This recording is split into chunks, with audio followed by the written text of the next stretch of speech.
Dimitria. Lambda. Gotta love that early Christmas cheer, isn't it? Love that cold. Love how I can't go out in my lovely dresses, and because like the wind of like the freezing gets like all up in like your crotch and it just freezes you. And you know what also sucks?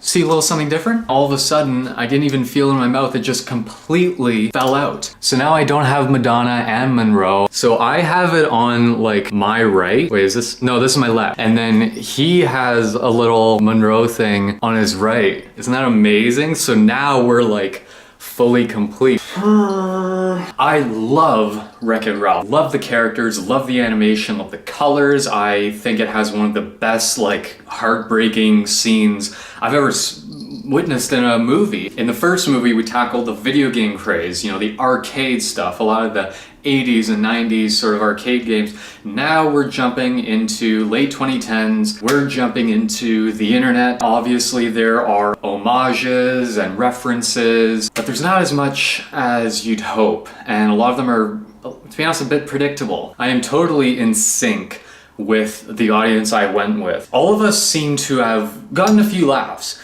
In fact, we got a lot of laughs. It wasn't a riot. There are a lot of good things about it. I think it is a very pretty looking movie. I don't think there's a lot of good designs, and I don't think there's a lot of good world building in this one as compared to the last one. And even the way it's shot sometimes, even in these sort of racing scenes, I'm always thinking, this is animation. I mean, you don't have to cut all the time. You have the capability to just swerve across. You don't need to jump cut all of these times and then these zoom in, zoom out sort of thing. And then when you finally get into the internet world, it's a big fucking letdown. It's like watching WALL-E and all of the people are just green and blue. If you really want the answer, if you like the Lego movie, you'll love it. I didn't like the Lego movie. This movie has the same problem. It tries to make all these references. It tries to make fun of all of these cliches that happen in these types of movies, while simultaneously making the same cliches. It makes you sort of guess when they're gonna make these cliches. Ralph seemed to be a little overprotective of his friendship. When they get into the Wi-Fi world, they get across this sort of M-rated racing game and he finds it's way too dangerous, but she really likes the thrill of it. He doesn't like that. And then there are moments where there are semi-confrontations that they're sort of hinting at. I'm just like, okay, when are they gonna do this? When are they gonna be like,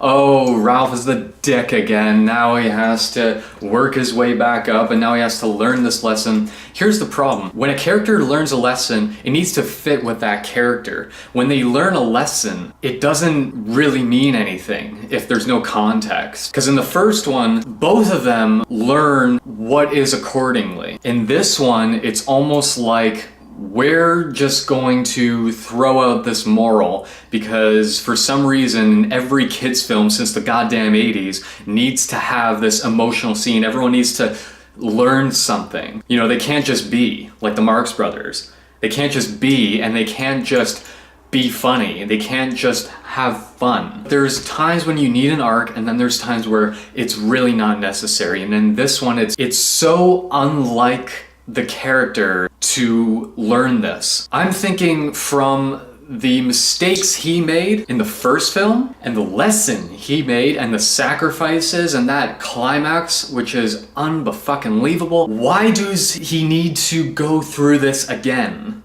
I think this is a good thing. I think a lot of kids' movies are becoming extremely individualistic. That has been the primary thing that we've sort of come across with the rise of feminism and all that sort of stuff with the Disney princesses. It needs to make sense for the characters to do that. Because I'm watching this, I'm like, they already learned that. This feels so contrived. But there are a lot of good things about the movie. There are a lot of beautiful shots, great atmosphere. There are some moments where I was the one laughing the hardest throughout the entire movie. There's a moment where it's sort of that shot where someone's falling and this person is like on this flying thing trying to get them. But what they do with it and the sound that happens, I busted out laughing. So there's so many good moments like that, but these characters don't seem as unique anymore. There are moments where I feel that the Vanellope character, she was the outsider in the first movie. And then in this one, I find taking place in the late 2010s with Wi-Fi, with this individualistic tone, I'm like, this is pretty much the most normal person you could find. There's not a moment where I go,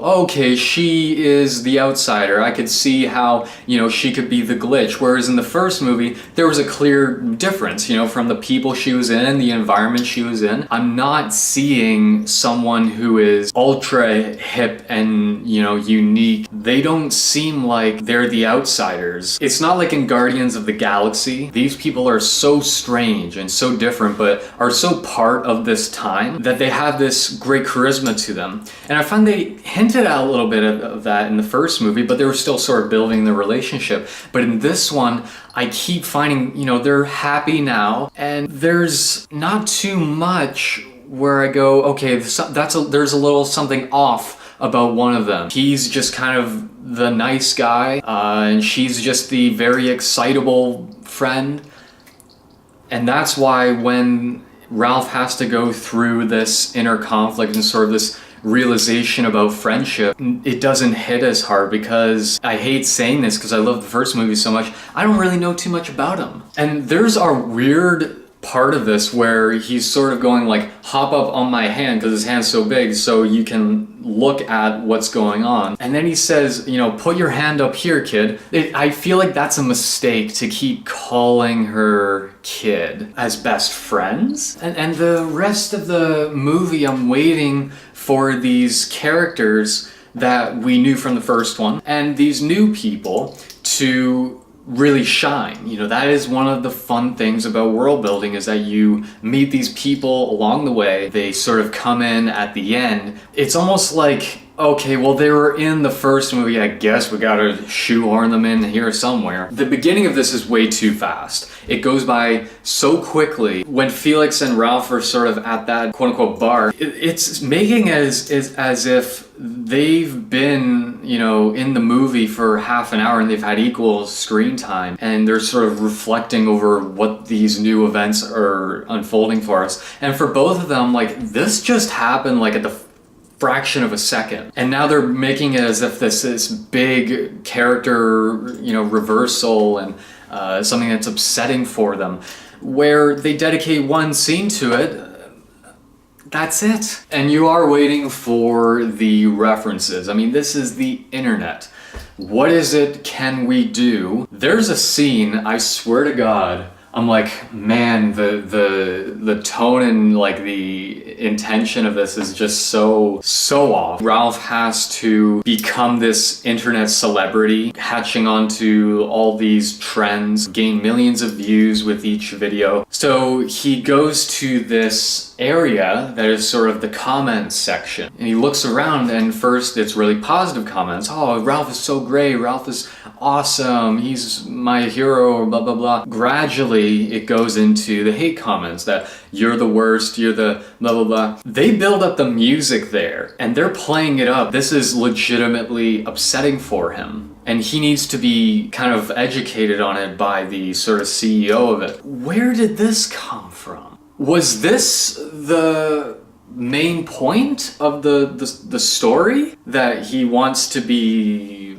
loved and respected? Granted, he did that in the first movie. He wants a little bit more recognition and a different reputation. His motivation for putting himself out there and being this charismatic figure is to make money, to make dough. I'm just like, the emotional intelligence of this movie is so off the rails. We sort of get to that point in every goddamn kids movie where, oh, things are not working out. Oh, I guess we gotta split up. Oh, maybe I was wrong. All that bullshit is in here, I'm sorry to tell you. The Disney princesses. I didn't know what they were gonna do with this, because I usually am very against this sort of thing, where we're sort of putting in all these pop cultural references together. It's always like, oh, what if, these people met these people? It's usually just bland fan service. I can't get behind it. And I'm surprisingly invested when all the Disney princesses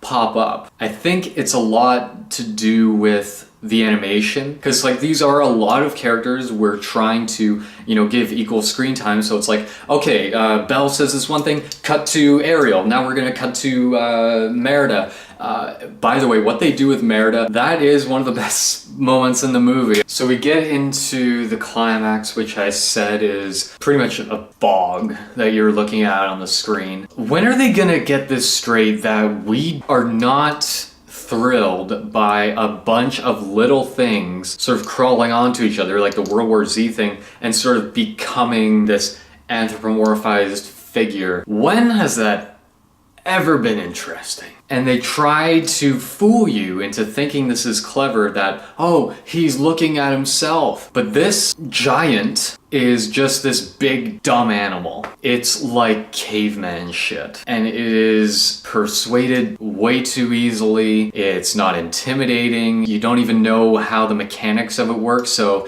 you can't even really get behind the tangibility of it. Should you see it? If you like that Ready Player One Lego movie sort of pop cultural sort of things, you'll probably get behind this. If you like the first movie, I really don't know what you're gonna think. It feels like everything is toned down. The motivations aren't as severe, the risk isn't as massive. And the arc is contrived screenwriting. This movie does not need to exist. But if you want a few laughs, there's definitely that. Don't expect some good world building. So I didn't get any sleep last night. I swear I just am trying to get this outro going. How do I close it out? I'm like contemplating in my head, and while I do that, I like fart and a little shit came out. Cocksucking motherfucking asshole. Really bad emotional imbalance, so don't worry about it. Let me just tell you, who are we? Who are you? See you later.